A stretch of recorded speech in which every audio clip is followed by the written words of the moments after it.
Olá pessoal, aqui é o Wagner Borges falando. Este é o programa Viagem Espiritual, aqui pelos 95.7 FM da Rádio Vibe Mundial de São Paulo. Nosso programa aí às quintas-feiras às 19h30 e aos domingos às 10 horas da manhã. Na parte técnica aqui novamente, meu amigo Euri.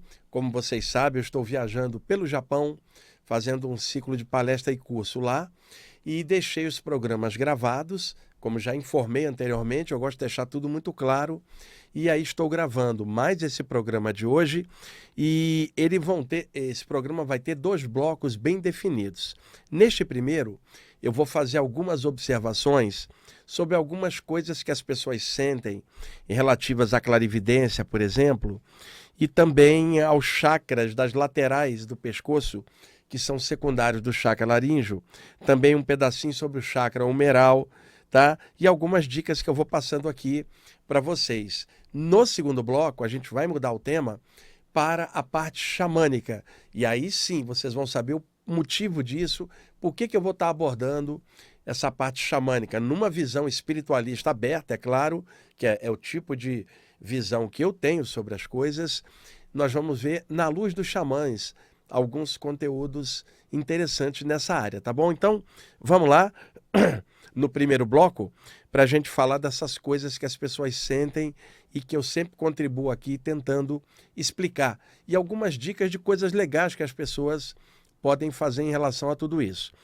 Num dos programas anteriores, eu comentei sobre fenômeno de clareaudiência, quando a pessoa escuta dentro da mente dela xingamentos por parte de espíritos trevosos, sensações de ruídos, né, irritantes dentro da cabeça, projetados de fora para ela, né? E mencionei sobre algumas coisas de clarividência e, como eu expliquei, clareaudiência no programa anterior, né? Na verdade, foram 2 antes. Hoje eu quero explicar algo que também ocorre paralelo a isso, pela clarividência. A clarividência está radicada na capacidade do chakra frontal de se abrir, dilatar, fazendo com que a pessoa perceba mentalmente imagens na chamada tela mental interna. Quando você enxerga um objeto aqui no plano denso, precisa haver reflexão da luz, dos fótons, incidindo sobre o objeto, refletindo a luz. Os seus olhos captam os impulsos luminosos e o seu cérebro decodifica o que você está vendo. É a capacidade que a gente tem de ver de olhos abertos. E a visão é um dos sentidos mais importantes para nós. Num deficiente visual, ele acaba compensando com vamos dizer, uma hiperexcitação do sistema auditivo para compensar um tato muito apurado, um paladar também mais elaborado e o olfato também, como se os outros sentidos tentassem compensar a falta da visão pela reflexão da luz. Quando se trata de clarividência, não é uma visão física, é uma visão psíquica, em que inclusive os olhos podem estar fechados e a pessoa está vendo pela mente. Normalmente ela fala, estou vendo pela testa, quer dizer, por um campo mental visual que na verdade não é na frente, atrás ou de lado, mas que a mente dela vai projetar como se fosse frontalmente, porque a aura da cabeça é inteira, alguém pode ver para trás sem se virar, comprovando que a clarividência não está limitada na região da testa, mas ela pode estar dentro do raio de ação da aura da cabeça, percebendo para a lateral sem se virar, para trás, tipo 360 graus, é possível. Mas na maioria das vezes, a pessoa sensitiva vai tender a localizar na região frontal, ela de olhos fechados, as imagens aparecendo. Eventualmente, uma pessoa pode ter a clarividência e, paralelo a isso, ela pode estar com os olhos abertos, vendo a reflexão da luz neste plano. Por exemplo, eu estou vendo o Euri aqui, do outro lado do vidro, o estúdio, um dos estúdios, aqui tem vários, dividido em 2 sessões. Eu estou aqui nesta, há uma placa de vidro enorme e do outro lado está o Euri pilotando os aparelhos aqui da rádio. Por isso que às vezes ele e o Tomás me ameaçam dizendo, oh, faz o que a gente quer, a gente desliga aqui o equipamento. Eu estou na mão desses caras, viu, pessoal? Ainda bem que o Euri é bonzinho, né? Embora ele seja discípulo do Tomás, ele é bonzinho. O Tomás é o cruel. O Euri é o cruelzinho, né? Às vezes. Então eu estou vendo o Euri aqui através da placa de vidro, porque ele reflete a luz, eu estou vendo com os olhos físicos. Se o meu chakra frontal dilatar um pouquinho e ampliar o raio de ação, mentalmente eu poderia ver outra coisa ao mesmo tempo, que não é o que eu estou vendo o Euri ali, mas algo extrafísico ou psíquico. Quer dizer, com a visão natural estou vendo tudo do plano físico e com a visão psíquica, que é a clarividência, eu estou vendo o extrafísico paralelo. Mas Euri, se a pessoa não estudar, o que ela vai falar? Eu estou tendo uma clarividência de olhos abertos. Não, de olhos abertos é a visão normal, concomitante com a clarividência que está rolando no frontal. Se o sensitivo fecha os olhos para poder se concentrar melhor, ele não vai ver nada desse plano físico e vai ver mentalmente, diretamente, somente a parte psíquica. Então a clarividência é um tema que não é tão aprofundado, né? Precisava ter mais livros sobre esse tema. Eu sempre cito aqui o livro do reverendo Charles Webster Leadbeater, publicado aí, sei lá, 1910 mais ou menos, eu não me lembro, mas está nos 20 primeiros anos do século XX essa publicação. O livro Clarividência, que é um livro pequenininho, mas muito bom. É claro que a interpretação que o Leadbeater dá é dentro do contexto teosófico da área que ele participava, mas aquilo acrescenta muito para outros clarividentes de outras áreas também. Foi lançado no Brasil durante décadas pela editora Pensamento e hoje me parece que ele está sendo reeditado pela editora Teosófica, da Sociedade Teosófica de Brasília, que tem uma editora e os direitos autorais da Anne Besant, Leadbeater, Ginara Jadasa, me parece que não estão mais com a Pensamento e agora sim com a detentora, que é a Sociedade Teosófica de Brasília. E tem um livro moderno que eu sempre recomendo, do Rodrigo Medeiros, que se chama também Clarividência. O Rodrigo Medeiros, participante da Conscienciologia, utilizando a nomenclatura da Conscienciologia, criada pelo Valdo Vieira, na linha que ele implantou dentro da Conscienciologia, mas o Rodrigo flexibilizou e colocou uma abordagem mais aberta. Então o livro é muito bom, ele é da editora Tares, né, lá da Conscienciologia do Valdo.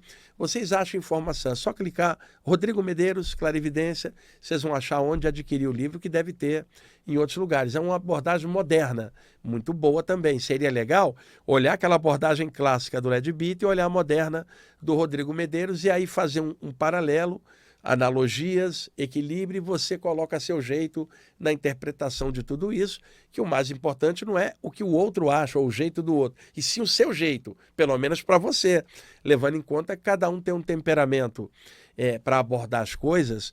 Um tem um temperamento assim, sei lá, mais visual, o outro é mais auditivo, o outro é mais tátil. Também você pode ter várias abordagens sobre o tema da clarividência. Uma abordagem teosófica, por um lado, uma abordagem ocultista, por outro viés, uma abordagem conscienciológica, uma abordagem espírita, uma abordagem umbandista ou uma abordagem espiritualista. Aí vai de como a pessoa gosta. Agora, é importante que, mesmo estando atrelada a uma abordagem, você se permita uma abertura em que você estude o mesmo tema em outras abordagens, filtrando o que lhe for de direito e justo dentro daquilo que você gosta. Porque senão você perde informação por preconceito contra aquela outra área. Porque você gosta dessa abordagem aqui, você nem olha o que a outra está dizendo. Olha e veja o que pode acrescentar na sua. Não precisa ficar competindo com abordagens diferentes, que aí você perde a referência do que o outro está falando também. Então, uma visão de conjunto, mesmo gostando de uma abordagem, conjunto, para você no meio achar o seu ponto de equilíbrio, que nunca vai ser igual de ninguém, ele é o seu, individual, mas o outro pode achar o equilíbrio dele de outro jeito diferente do seu e do meu. Por isso a abordagem aberta, ela é melhor. Então, onde que eu quero chegar com esse bate-papo sobre clarividência? Tem também um livro que aborda isso do século XIX, mas é raríssimo hoje, de um autor francês chamado Faneg, que também se chama Clarividência, o livro. Eu não costumo mencionar muito, porque não é fácil achar esse livro. Só para vocês terem uma ideia, quem era fã desse livro era o Papy, né? Aquele autor clássico da ordem martinista da França do final do século XIX e início do século XX, que aqui no Brasil todo mundo chama de Papos. Não, é Papy, porque ele vivia na França, embora ele tivesse nascido em La Coruña, na Espanha. Com 1 mês de idade, os pais o levaram para Paris. E ele era fã do trabalho do Faneg, lembrando que o próprio Papy também era um clarividente excelente, tá? Pois bem, acontece em alguns assédios espirituais uma forma de perturbação do sensitivo, seja de que área for, se espíritos assediadores percebem que a pessoa tem esta capacidade mental, psíquica aberta, e se eles tiverem acesso a ela, se ela estiver dando mole, vamos falar assim, ou com autoestima baixa, porque, pessoal, quem trabalha com esses temas, um curador ou curadora, médiums, né, responsáveis, atuantes, sensitivos gerais, atuantes, que trabalham ajudando as pessoas de alguma forma, o que acontece? Precisa manter uma autoestima mais alta e precisa ter disciplina para manter a sua energia saudável, mesmo no bojo de todas as coisas do dia a dia. Você ter um tempinho para você se equilibrar e manter sua calibragem energética em dia, porque aí evita a aproximação de coisas, dissolve energias pesadas que chegariam. Mas o médium, ou qualquer um de qualquer área que mexe com isso, também é ser humano igual aos outros. Vai ao banheiro, tem seu trabalho, almoça, dorme e tem qualidades e defeitos como qualquer outra pessoa e está na Terra para trabalhar isso, independentemente da mediunidade ou da sensibilidade, que também o ajudam a trabalhar a própria capacidade. Então, às vezes, você pode pegar um médium muito talentoso ali, com a sensibilidade, ou uma pessoa com a sensibilidade anímica muito grande, e que, no entanto, tá, no dia a dia dela, fora do âmbito daquela característica, ela pode, às vezes, ter autoestima baixa, como pessoa, trauma de infância. E se ela está com autoestima baixa, sendo um médium, tendo um campo energético cheio de energia, e ela fica psiquicamente numa baixa, o campo energético dela vai seguir o que ela está sentindo, vai ficar mais baixo, e isso permite a entrada de energias positivas. Então, alguém que trabalha com essas temáticas, no mínimo, precisa ter a consciência de que tem que manter uma estabilidade no que a pessoa é enquanto ser, fora da capacidade psíquica, ser humano no momento. Ela é um espírito como todos, encarnado na condição humana de homem ou mulher, vivenciando as coisas. Aí alguém vai falar, mas eu sou humano, tem coisa que faz a gente sofrer. Tem, mas você está estudando a parte espiritual para quê? Para ficar caindo na mesma coisa e repetindo sempre a cada revés? Não, a gente está estudando para vencer essas coisas, melhorar a capacidade nossa de reação em relação às coisas que acontecem, senão não adianta. Você está aqui na Terra para aprender algo, não é para ficar toda hora repetindo padrão sem um poder de reação. E você está estudando a parte espiritual para quê?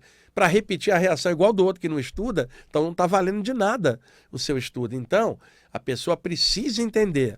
Se ela está mexendo com essa área, ela não pode estar mergulhando em autoculpa, porque isso abre brecha para assédios. Ela não pode estar com a autoestima baixa, ela vai ter que reagir mesmo diante da pressão de uma prova ou de um revés que ela está tendo, seja emocional, financeiro ou até mesmo de saúde. Você vai ter que ter a sabedoria de lidar com essas coisas, senão não está valendo estudar conteúdos espirituais, porque você não está colocando em prática aquilo que você estuda para tentar reagir melhor, porque provas todo mundo passa, independente de qualquer coisa. Agora, alguém que trabalha nessa área psíquica ou espiritual vai ter que fazer por onde, mesmo fora do momento da ação dela nesse campo, porque durante o dia ela está sujeita a várias coisas. E aí, neste caso, a pessoa sendo clarividente ou percebendo imagens extrafísicas, dando mole, o campo energético dela baixa, porque ela está se permitindo coisa ruim na mente ou climas ruins. Nesse instante, a aura dela fica numa baixa. Espíritos obsessores que normalmente não assediariam ela, porque não têm acesso, estão tendo acesso naquele momento. O que eles fazem? Sabendo que ela é capaz de ver, começa a projetar imagens na tela mental dela pesadíssimas. A pessoa é bombardeada por várias imagens mentais que só ela está vendo, que vão perturbar o seu equilíbrio psíquico, porque são imagens horrorosas, só de coisa pesada. Muitos médiuns já passaram pelo que eu vou narrar agora, sensitivos variados, e eu também. Projeção de imagens eróticas escabrosas na tela mental para tentar perturbar a pessoa, projeção de imagens de coisas que a pessoa não lida bem, justamente para perturbá-la também. Então, ataques eróticos, às vezes, cavernosos, com coisas horrorosas plasmando-se na tela mental da pessoa. Se a pessoa, por exemplo, tem uma determinada fobia de alguma coisa, os obsessores vão projetar na tela mental dela a imagem daquilo que ela tem medo, porque isso seria estratégico para você fazer uma obsessão, que é desequilibrar a pessoa, jogue na mente dela o que ela mais teme, já que ela não enfrenta aquilo. Então, cuidado vocês que têm a clarividência ou que querem desenvolvê-la por causa dessas nuances. Alguém com a clarividência aberta ou mais sensível precisa ter âncoras, maneiras de lidar com a sensibilidade aflorada, tá? Seja o estudo que te serve de entendimento para lidar melhor com aquilo, seja manter uma autoestima o melhor possível. E sabe quando que a pessoa precisa ter autoestima melhor? Não é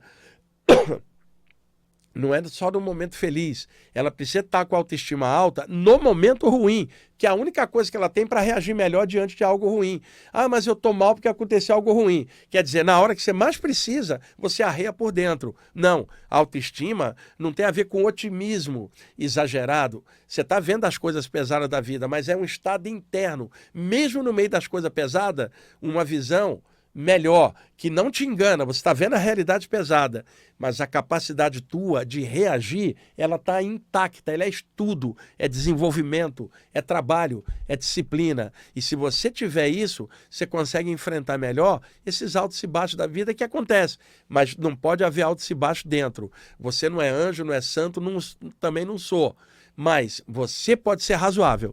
E se mexe com essas áreas psíquicas, se você cai junto com a situação, você vai sofrer um ataque extrafísico. Essa é uma área para gente responsável, séria, não dá para ter leviandade ou fraqueza diante de trabalhos desse porte. Por isso que outrora, todas essas capacidades parapsíquicas e os seus estudos eram dentro dos templos iniciáticos de outrora, preparando os candidatos para enfrentar essas possibilidades. Não era para gente que estava fora e não queria melhorar ou crescer, ou que só estava curiosa por aquele tema. Fortaleçam a vocês mesmos da forma que acharem devida, mas aumenta o potencial de luz em você para usar nos momentos que naturalmente ocorrem ou ocorrerão de baixa na sua vida. Caso contrário, esses assédios, eles vêm muito forte em cima, tá? Por exemplo, estou sendo bombardeado por imagens mentais. O que é que eu faço? Irradio luz no frontal. Dou um passe, sem usar as mãos, com a minha testa, como um sol para fora. Aquilo corta essa entrada de pensamento ruim. Dilato a aura da cabeça, como se fosse um sol. Tá? Não preciso parar usar as mãos, posso estar na rua, eu faço isso mentalmente. Se eu estou em casa, eu posso estender minhas mãos, dar um passe, irradiar, porque o campo inteiro abre e isso dissolve toda essa carga pesada que está chegando. Você não pode, no meio da rua, parar e ficar dando um passe com as mãos. Você é maluco ou maluca. Não. Trabalhe os chakras diretamente, aprende, estuda, aprofunda. Em casa, tá tranquilo, pode usar as mãos, mas na rua você vai ter que usar sua inteligência, sensibilidade, força de vontade e a própria luz irradiando de dentro para fora. Algumas dicas também. Pessoas muito sensíveis, pessoal, como eu falei, precisam de âncoras, que é o estudo, é a disciplina que ela tem, ok.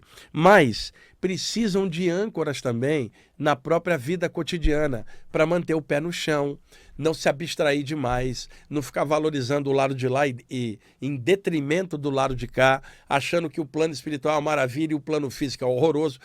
Horrorosa ou maravilhosa não é o plano espiritual lá ou aqui, é a sua maneira de perceber as coisas. Você pode estar aqui na Terra um plano pesado e ter uma visão melhor sobre as coisas. E alguém pode estar no plano espiritual lá com uma visão pior das coisas no ambiente pesado, denso. O lance é como é o teu nível de consciência e como você olha as coisas, aqui ou lá. É isso que faz teu ponto de equilíbrio. Então você pode usar algumas coisas para poder assentar você aqui na vida da matéria. E isso, quanto mais sensível for alguém, mais essas âncoras ela precisa ter. Vamos dar algumas dicas, ó. Que tal você aprender a pintar aquarela? Não para virar um craque na pintura, mas para você ganhar gosto por uma arte que mantém você ali, ó. Aquele momento que você está ali é um momento lúdico, que é você fazendo uma coisa que você aprendeu a gostar. Isso ajuda você a se manter em equilíbrio. Que tal, viu, Yuri? Olha que dica legal. Vocês desculpem, ainda estou com o efeito da rinite aí, que tive esses dias rinite alérgica, não é gripe não. E aí acaba atrapalhando pela congestão nasal aí da tosse. Euri, que tal cuidar de um bonsai? A civilização japonesa há muito tempo cultiva os bonsais, né? Então, para alguém cultivar um bonsai, não é fácil aquilo, porque tem toda uma técnica para isso. Mas se ela cultiva aquele bonsai, é um ponto lúdico dela de recortar ali, sabe? De, sei lá, aguar a planta e cuidar como um ser vivo. É um pontinho dela. Ou cuidar do jardim, das plantas, das flores, né? Fazer origamis. Olha, a cultura japonesa sempre ensinou isso. Mas não é para por nada externo, é por você. Puxa, que legal tá fazendo isso aqui. No Tibete, tem a confecção das mandalas. Mandala em sânscrito é círculo. A confecção das mandalas na areia, a pessoa faz, coloca 1000 detalhes. Quando acabou, ela dissolve tudo. Não era importante aquilo estar registrado ali. Importante é a pessoa fazer, refletir naquilo, um ponto de equilíbrio para ela, tá?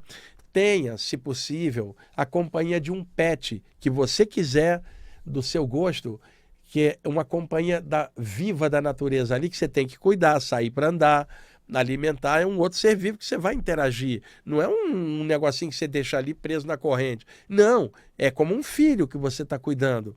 Mas tudo isso ajuda você a estar mais ancorado dentro do possível. Aqui, se vocês têm muita sensibilidade, é importante fazer esses tipos de procedimentos para se manter mais integral, mais equilibrados.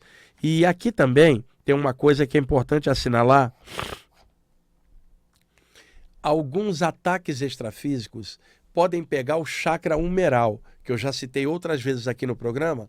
É um chakra secundário situado na parte alta do pulmão esquerdo, um ponto considerado mediúnico, de captação mediúnica de presenças extrafísicas. Não tem muita literatura em aberto sobre o chakra humeral.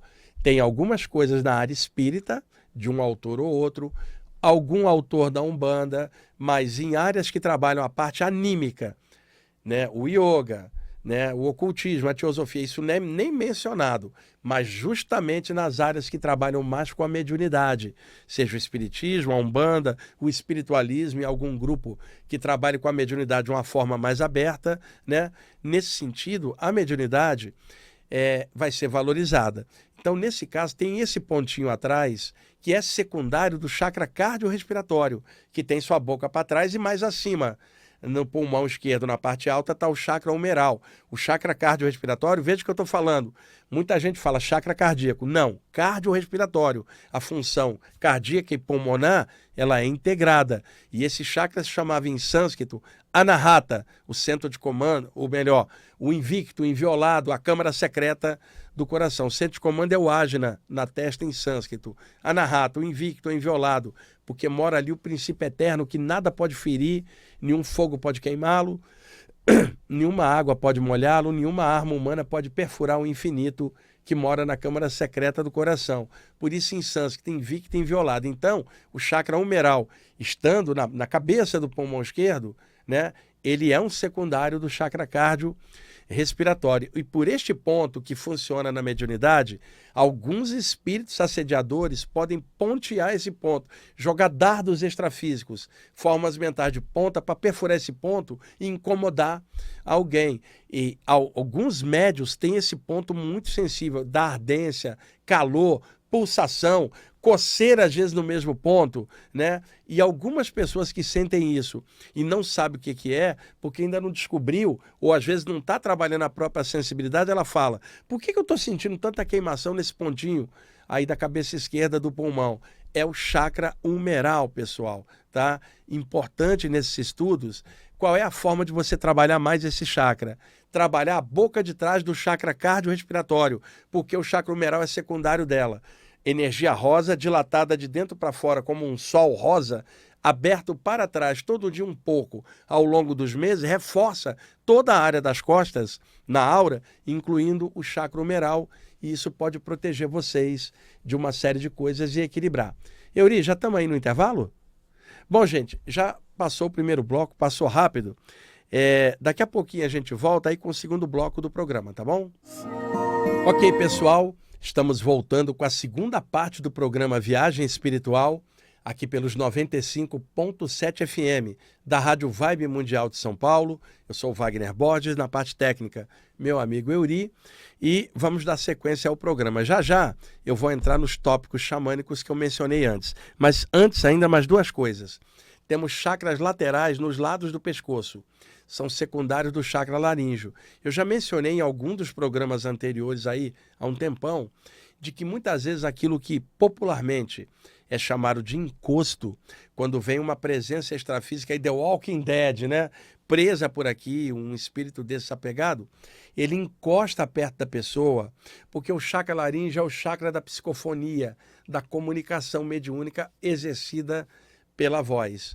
Então, aquele espírito, muitas vezes na mente dele, cria uma condição de que ele acha que está com fome, está com sede, não consegue dormir, a mente dele está em looping.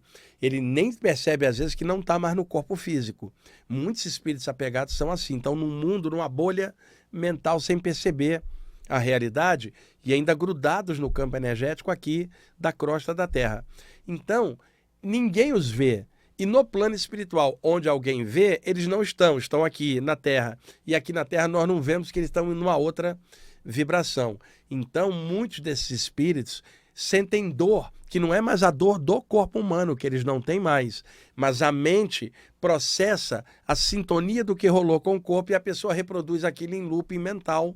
Muitas vezes, fora do corpo, me deparei com espíritos desencarnados carentes que falava, olha aqui, eu fui baleado, olha aqui, minha cabeça estourou. Eu falo, não, sua cabeça não estourou, seu corpo físico está lá, isso aqui é uma cabeça espiritual plasmada, você é uma esfera de luz, mas está com formato humanoide, e você vai tirando a pessoa daquele looping.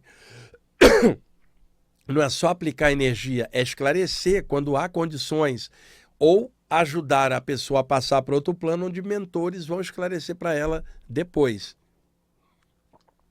Então, às vezes, o maior desejo dessas entidades é expressar a dor dela para o mundo. Ninguém fala com elas. E aí, quando ela encosta perto de alguém que instintivamente a entidade percebe que é meio médium, né, seja desenvolvido ou não, ela tende a acoplar energeticamente, por instinto. E aí, quando ela chega perto, ela fala, perto dessa pessoa aqui eu me sinto melhor. Porque no acoplamento áurico, parte da sensação que ela está sentindo passa para a pessoa sensitiva. E a energia saudável da pessoa passa para o espírito.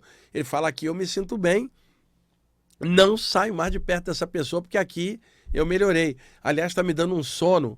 E aí eles encostam para tentar dormir depois de um tempão, que já é dormir, não por necessidade fisiológica, porque não tem mais o corpo, mas uma condição psíquica de uma mente apegada ainda na condição humana por condicionamento. Então, eles encostam e o ponto que eles são atraídos é as laterais do pescoço, que são secundários do laríngeo, que é o chakra da comunicação mediúnica. Então, alguns deles chegam a deitar encostados nas laterais do pescoço. Vários médiuns podem confirmar isso para vocês, que eu estou falando, porque sentem a mesma coisa. Às vezes você olha e tem um cara encostado, dormindo. Não é um obsessor, alguém maldoso. É um desses espíritos aí, perdidos na noite, encostado, tentando se comunicar, ou tentando dormir, ou se sentindo bem e nem percebe que está prejudicando a pessoa. Quer dizer, ele é um parasita energético agarrado, drenando a energia da pessoa sem querer. Então são duas vítimas, a vítima do encosto e o próprio encosto, que também é uma criatura que precisa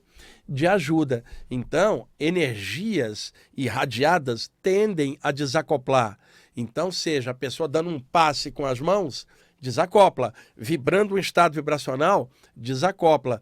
Ou irradiando energia pelos dois chakras das laterais do pescoço, da forma que ela quiser. Energia azul na área da garganta é muito boa, mas o dourado também. E às vezes no yoga antigo, isso também não era falado em aberto, você visualizava do lado esquerdo a energia azul e do lado direito do pescoço a energia dourada, azul e dourado. Que isso é uma coisa que é iniciática da velha Índia, não tem como eu explicar aqui para vocês. As cores azul e dourado, elas têm uma sinergia que era usada para diversas finalidades de visualização, né? Mas isso, é claro, eu não tenho como explicar aqui sem um visual, um PowerPoint, não tem como eu explico isso em aula, inclusive quando eu explico sobre a famosa estrela prânica, que tem uma esfera dourada, uma esfera azul dentro e uma estrela prânica no meio. Mas aqui fica difícil sem o visual. Concentra nos 2 chakras das laterais do pescoço e irradia a luz, dá um passe para fora, sem usar as mãos, diretamente pelos chakras do pescoço. O que eu estou querendo dizer é que uma energia azul do lado esquerdo e uma dourada no chakra direito, do lado direito do pescoço, dá uma sinergia boa que afasta qualquer coisa imediatamente, tá bom? E a outra coisa também, que eu já contei aqui uma vez, logo quando eu aprendi esta prática, se você quiser harmonizar a mente, sentado ou sentada aí no seu cantinho, com tempo em casa, banho tomado, as crianças já foram dormir, sei lá, você está tranquilo, já namorou seu parceiro ou parceira, e está ali quietinho, ou está solitário mesmo, senta ali quietinho e utiliza essa visualização para harmonizar você, independente do que rolou durante o dia, isso ajuda. Visualizando em frente a você, mentalmente, como se fosse uma pirâmide, né, vazada, totalmente dourada, uma pirâmide de luz. E dentro da pirâmide, na parte interna, perto do vértice, uma flor vermelha na vertical, desabrochando, como se fosse um botão de flor vermelha que se abre na vertical, na direção do vértice. Se não conseguir, visualiza a flor vermelha de frente para você, dentro da pirâmide, na parte alta interna dela, uma pirâmide dourada e uma flor vermelha dentro, ou de frente à flor para você, ou virada para cima. E medita uns 10 minutinhos nessa imagem, ela tem o poder de harmonizar.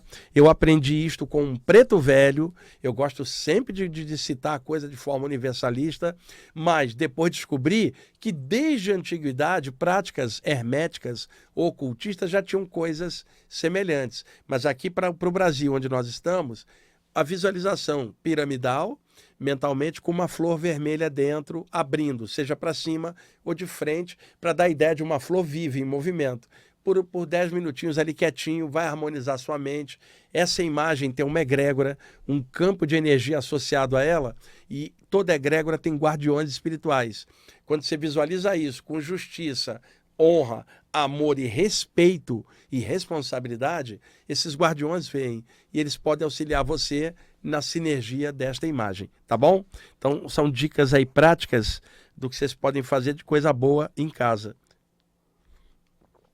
Agora, pessoal, a surpresa. Quem está no YouTube vai ver, mas quem está em casa, olha, eu estou mostrando o desenho de capa. Pessoal, esse será o meu próximo livro, Na Luz dos Xamãs.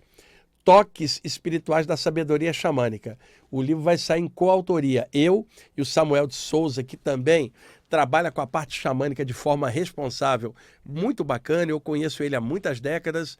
Gente boa, estamos fazendo o livro em parceria. O livro vai sair pela editora Alfabeto.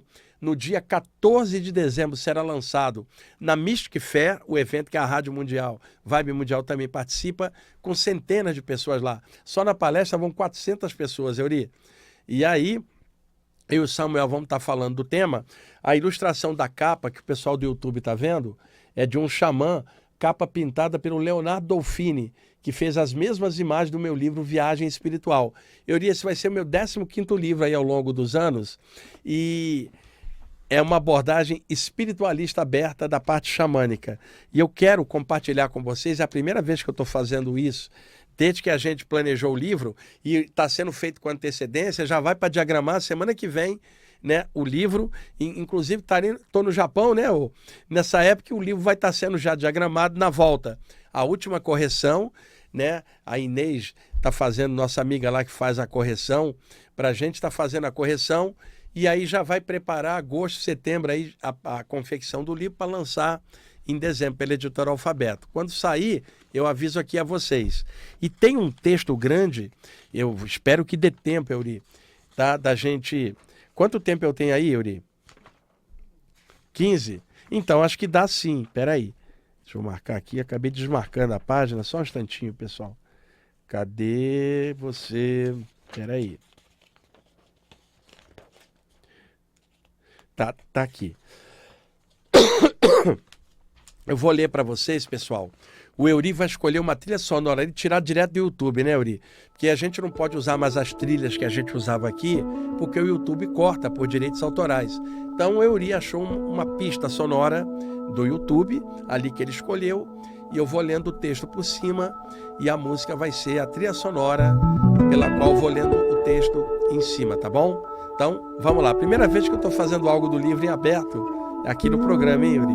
Vamos lá, o texto se chama Grande Espírito, Estrelas na Senda, parte 2. Será parte integrante do livro. Vamos lá.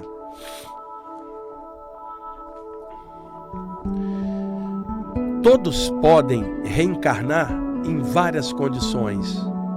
Aquele que foi xamã ontem, hoje pode ser um homem branco reencarnado. E o homem branco poderá ser o xamã de amanhã. Essa sabedoria ensina que o xamã verdadeiro abre o seu coração ao grande espírito, como canal consciente e sensato. E quando ele pega um punhado de areia e joga numa fogueira, imagina que é como o grande espírito semeando estrelas. E ele sabe que o grande Pai está nas estrelas, nos grãos de areia e em tudo. E esse trechinho que eu falo que o xamã de ontem pode ser o branco de hoje, né? E o branco de outra vida pode ser o xamã, é branco no sentido do homem branco, fora do contexto xamânico, que pode ser o homem negro, pode ser o homem amarelo do Oriente, é no sentido geral, tá? Vamos lá. Quando o xamã verdadeiro acende uma fogueira e faz o seu ritual, ele curva sua cabeça aos espíritos que o orientam e ao grande espírito. Quando acende o fogo, que para ele é sagrado, imagina que está queimando impurezas de si mesmo e que está oferecendo luz ao mundo. Está acendendo outros corações com aquela chama. Quando o xamã verdadeiro pisa no solo da terra, ele sabe que está pisando o tecido vivo da existência em forma sólida, pelo poder do grande espírito de condensação das energias. Quando ele mergulha nos rios, sabe que estes são veias do mundo, carregando a linfa vital planetária, que é a água. Então, ele agradece o dom da vida que esse elemento propicia.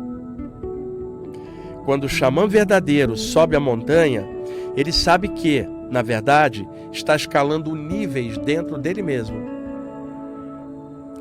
Quando ele passa por uma iniciação, ele não está interessado em grau algum, pois sabe que os testes aos quais ele é submetido são testes de espírito, e o grau que ele carrega é o seu caráter, sua bondade e seu respeito pelas coisas da existência. Respeitando a criação e a todos os seres, assim ele respeita o grande espírito, que é o criador de tudo. Quando o xamã é verdadeiro, ele se senta embaixo de uma grande árvore, sabendo que ela é sua irmã. Então, ele entrega o seu coração a ela e se solta, e muitas vezes é curado, não dos seus ferimentos físicos, mas de suas feridas emocionais. A irmã árvore o libera de cargas energéticas pesadas, adquiridas no contato com as pessoas doentes que ele trata e também com os espíritos carentes.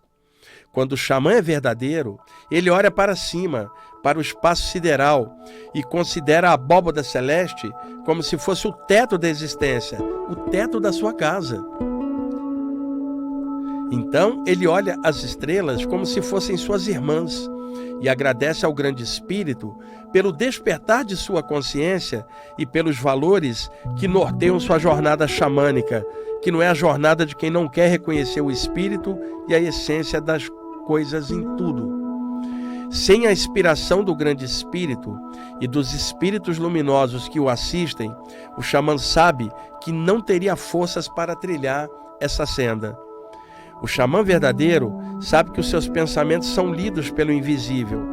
Ele sabe que o espírito do vento sussurra mensagens sutis. Sabe que o som do vento passando pela campina baixa pode trazer outras energias. Então, ele escuta com seu coração os sussurros espirituais da natureza. Quando ele faz um ritual solitário, sem que ninguém saiba, ele oferece ao mundo o poder da cura e abraça o mundo em nome do grande espírito, porque ele é o seu veículo. Quando os xamãs verdadeiros se reúnem no mesmo espaço físico, porque já estão reunidos no espaço do coração, e dão as mãos, eles imaginam que estão dando as mãos aos espíritos luminosos, formando uma corrente que, por sua vez, se propaga a favor de todos. O xamã verdadeiro sequer pensa que é xamã, porque sabe que xamã mesmo é o grande espírito, o mestre de todos os seres. Ele também sabe que os seus valores não serão compreendidos pelos outros e, mesmo assim, honrará sua trilha e até caminhará solitário por ela, se assim for necessário. Porque ele jamais deixará de cumprir a missão que o grande Espírito lhe ordenou. Caminhará contente por sua trilha, se tiver amigos caminhando com ele, de mãos dadas, mas se não for possível, ele caminhará a si mesmo, no silêncio, solitário, de mãos dadas com as estrelas e com a terra. Em alguns dias especiais, a sabedoria antiga abraça um mundo mais de perto e alguns homens e mulheres de diversas tradições conseguem captar uma parte disso. E, assim, por todos os lugares, flui uma nova brisa, invisível, espiritual, que areja as mentalidades e as energias, areja até mesmo os espíritos apegados à matéria e a ódios antigos. Para esses, o xamã faz uma prece ao espírito da águia, para que este venha e arrebate esses espíritos doloridos para o alto, aos planos maiores do grande espírito, para que eles recebam a cura necessária. Para aqueles mais afoitos e ansiosos, o xamã reza ao espírito do urso, para que ele venha e arrebate a pessoa para dentro de uma caverna espiritual, onde ele apaziguará o seu coração na arte da paciência de esperar a nova primavera que virá. Para os doentes, o xamã convoca o espírito da serpente e ora pela cura, pela troca da pele e pela renovação de quem precise. O xamã pede ao espírito do búfalo a abundância para todos, ao espírito do golfinho a alegria, ao espírito da baleia a sua sabedoria ancestral e sua memória, ao espírito da formiga a noção do trabalho e da responsabilidade. O xamã verdadeiro, quando une suas mãos à de seus irmãos, sabe que cada um deles está representando a muitos outros. Também sabe que, dando as mãos, ele toca as estrelas, o planeta e outros corações, pela união dos propósitos, pela conexão dos valores e pela verdadeira ecologia dentro de sua própria consciência. O xamã verdadeiro é pura gratidão ao grande espírito por todas as coisas, pelo amor que sente pela existência, pelos amigos, pelos filhos, pelos pais, pelos avós, pelos ancestrais e por seus parceiros e parceiras de vida. Agradece pela luz que um dia desceu sobre sua vida, despertando para outros horizontes e valores. Muitas vezes, o xamã é iniciado num local ermo da natureza, para testar sua têmpera sozinho. Porém, outras vezes, ele é testado em grupo, em conjunto com outras consciências. No teste está o seu valor e no valor está a sua luz. Simbolizando o dia de hoje, no caso foi a época que eu escrevi, gente, auspicioso, pela luz emanada para toda a Terra, para toda a humanidade, vamos pensar na figura de uma grande estrela sobre todos nós? Uma estrela simbolizando a união dos nossos propósitos e tudo aquilo que o grande Espírito quer de nós em nossas vidas. Então, Euri, esse é um dos textos do livro, os textos são meus, exceção de um ou outro, que foram orientações que eu recebi durante saídas do corpo, tá? São textos muito lindos e o livro vai sair assim, de uma forma lúdica, muito bacana, né? Estou muito contente de estar produzindo, junto com o Samuel, né? Esse livro legal. Deixa eu ver se dá tempo de eu ler um outro trechinho aqui, ainda temos aí 5 minutos, dá tempo. Deixa eu pegar aqui, é um texto mais curtinho, só para... Deixa eu ver onde que eu botei isso aqui, que são tantos textos. Acho que não está aqui, eu não vou conseguir achar. Espera aí. Deixa eu ver se está no anterior aqui. Aqui, achei. Olha, é uma nota final de um outro texto do livro, muito bonita, que diz assim: que o som do chocalho possa dissolver as dores do passado e aliviar o coração. Que o som dos tambores relembre aos homens da pulsação do coração da Mãe Terra, nossa amiga e protetora. Que o som da flauta siga com o vento e eleve os espíritos para a morada celestial. Que o som das águas correntes Relembre aos homens que tudo passa e que o destino de todos é a casa do Pai Celestial, no mar das estrelas, onde desembocam todos os espíritos após a corrida da vida. Que o calor do amor aqueça os corações e inspire as canções que libertam os espíritos da noite trevosa dos seus medos.